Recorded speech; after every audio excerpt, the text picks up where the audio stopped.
In 2008, Elon Musk stood on the edge of complete destruction.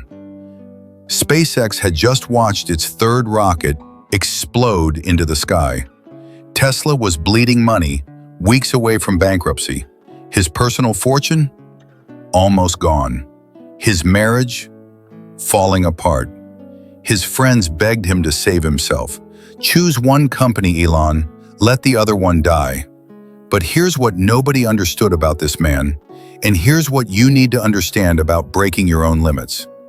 Elon Musk looked at the impossible and said, "Watch me." Welcome to Break Limits. Today I'm going to show you the real story of how one man rewired his brain to see opportunities where everyone else saw only obstacles. And by the end of this video, you'll understand the exact mental framework he used and how you can use it too. Because this isn't just Elon's story, this is your blueprint. Let me take you back to where it all started. Not to Silicon Valley, not to Stanford, to South Africa, where a young boy spent his childhood buried in books. While other kids played outside, Elon read 10 hours a day. He consumed entire encyclopedias, science fiction, biographies of inventors. He wasn't just reading for entertainment, he was building a mental database of how the world worked. But here's the critical detail everyone misses. He wasn't born fearless. He was bullied relentlessly, beaten up so badly once that he was hospitalized. He was lonely, awkward, different. Most people would let that break them. Elon did something else entirely. He used books to escape into worlds where impossible things happened, where people built rockets and changed civilization. And somewhere in that quiet, lonely childhood, a dangerous idea took root in his mind. If someone else can do it, why can't I?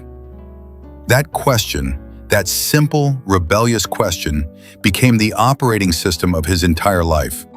At 17, he left South Africa with almost nothing. He showed up in Canada, worked odd jobs, ate oranges and hot dogs because they were cheap. He transferred to the University of Pennsylvania, and everyone remembers him as the guy who would challenge professors in class.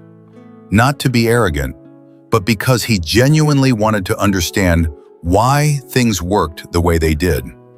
See, most people accept reality as it's given to them.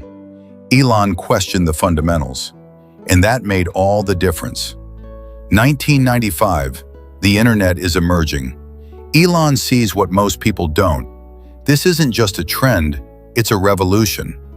He starts Zip2 with his brother, an online business directory. Simple idea, right? But here's where you see the Musk pattern emerge. Everyone said, you need experienced CEOs. You need to do it the traditional way. Elon slept in the office, showered at the YMCA, coded all night. He didn't have time for the traditional way. He had a vision, and he outworked everyone. Compaq bought Zip2 for $307 million. Elon walked away with $22 million at age 27. Now, what would you do with $22 million at 27 years old? Retire? Buy a mansion? Travel the world? Elon took $10 million of his own money and bet it on his next company, X.com, which became PayPal. His advisors thought he was insane. Here's the lesson. Most people celebrate success by cashing out. Rare people celebrate success by leveling up. PayPal sold to eBay for $1.5 billion. Elon made $180 million. And this is where the story gets really interesting, because this is where most people would be satisfied forever. Financial freedom, legacy secured, time to enjoy life.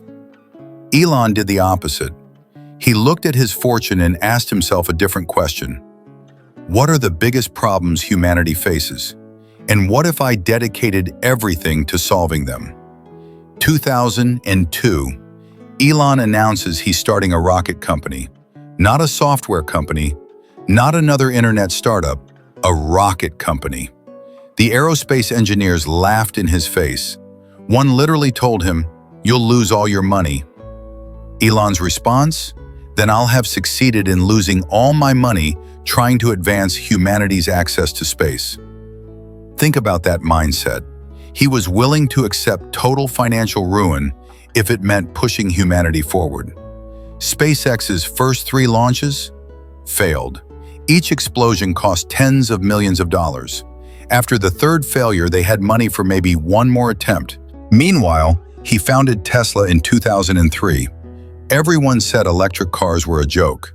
GM had already tried and killed their electric vehicle program. The technology wasn't ready. The market didn't want it.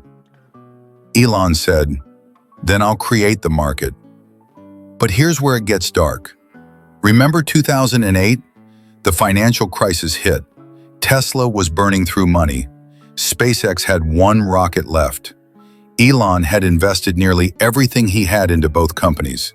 He literally split his last remaining money between them. $20 million to Tesla, $20 million to SpaceX. If either company failed, he'd lose both. His friends and investors staged interventions.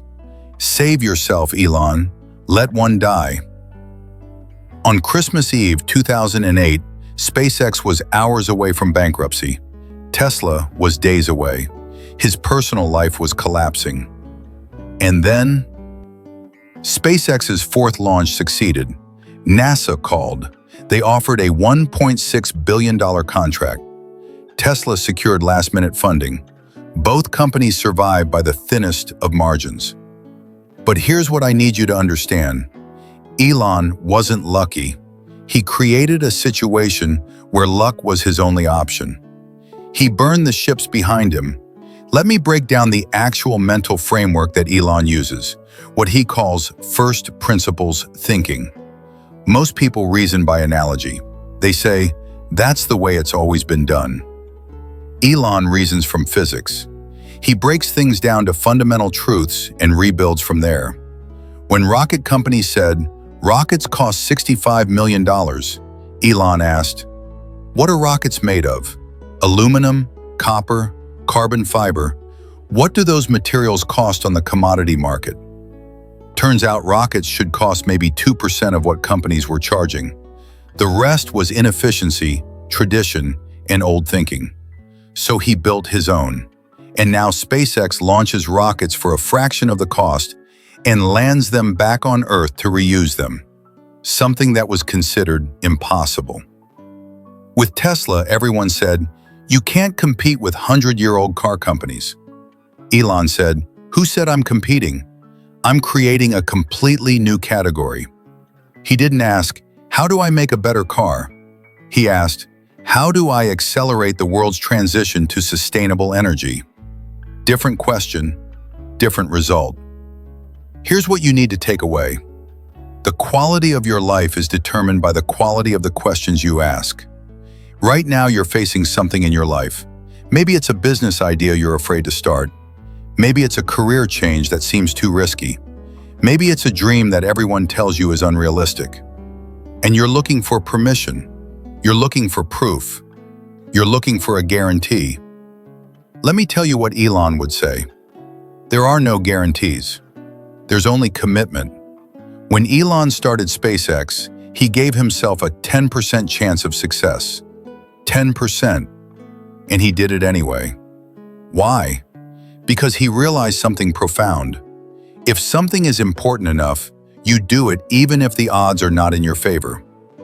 Most people wait for the odds to shift in their favor.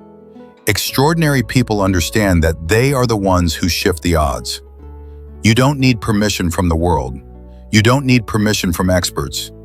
You need permission from yourself. The question isn't, "Can I do this?" The question is, "Am I willing to become the person who can do this?" Elon taught himself rocket science from textbooks. He taught himself battery technology. He taught himself manufacturing. He was willing to spend years becoming the expert everyone said he needed to hire. What are you willing to learn? What are you willing to become? In 2024, SpaceX is valued at over $180 billion. Tesla revolutionized the entire automotive industry. Every car company now has electric vehicle programs because of what Elon started. He's working on making humanity multiplanetary. He's building neural interfaces. He's pushing the boundaries of what's possible. But none of that matters to your life unless you take the lesson. The only limits that exist are the ones you accept. Elon Musk isn't superhuman. He's a man who decided that reality was negotiable, that impossible was just an opinion, that the future belonged to those bold enough to build it. You have that same choice today. What impossible thing will you choose? If this video lit a fire in you, smash that like button. Subscribe to Break Limits because we're just getting started. Drop a comment and tell me, what's your impossible mission? Remember, you're not here to live an ordinary life. Now go break some limits.